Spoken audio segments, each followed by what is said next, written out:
Bonjour tout le monde. On va entamer aujourd'hui un thème sclérose veineuse par la mousse.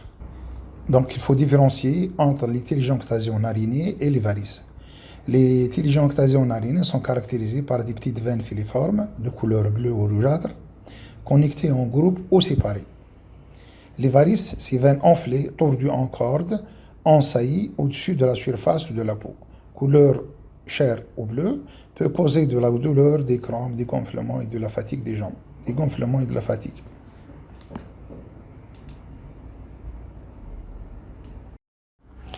Les différentes techniques utilisées pour les problèmes, soit des télégiectasies ou des varices.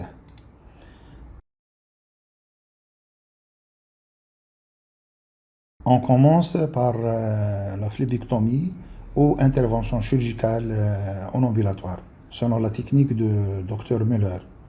On désigne sous le terme de phlébectomie les gestes d'exérèse des veines superficielles, sus apolyvrotiques, variqueuses, quelle que soit leur longueur et leur diamètre.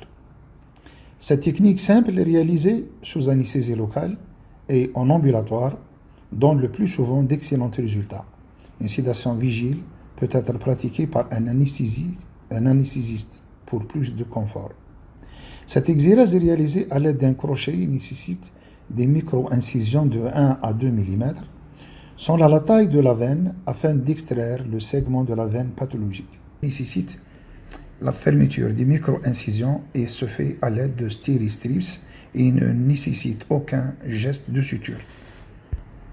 Un pansement compressif par des bandes adhésives est posé pour 2 ou 3 jours, puis remplacé par un bas de contention apporté le jour pendant 15 jours. La déambulation est immédiate. Le deuxième volet, c'est les techniques thermiques endoveineuses. Parmi ces techniques thermiques endoveineuses, il y a le laser endoveineux. L'intervention consiste à introduire à l'intérieur de la veine saphène une fibre optique laser qui va produire une source de chaleur, entraînant une occlusion de la veine par la destruction de sa paroi interne. Cette intervention se fait sous un contrôle échographique. Elle nécessite une anesthésie locale tout le long de la veine attritée.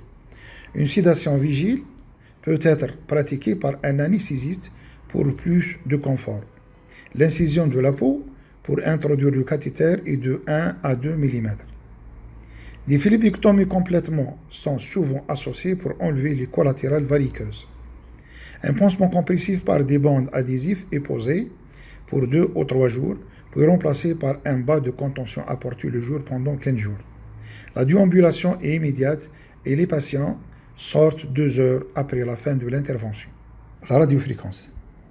La technique opératoire est la même que pour le laser endoveineux, mais on utilise dans ce cas une fibre avec une résistance à son extrémité, qui est chauffée grâce aux vibrations dues à un courant de radiofréquence. Le laser vasculaire exotherme est muni d'un système de froid qui rend le traitement indolore.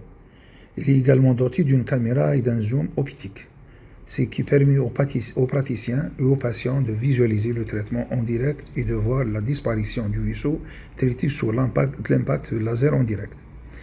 La technologie unique du multipulse rend le traitement laser encore plus efficace.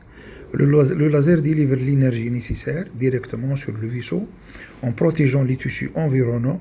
Le traitement est ainsi sûr.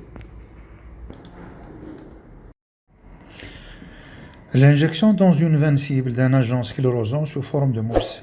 L'objectif de ce traitement est de léser l'endothélium veineux afin d'obtenir la destruction de la paroi veineuse par un phénomène de fibrose.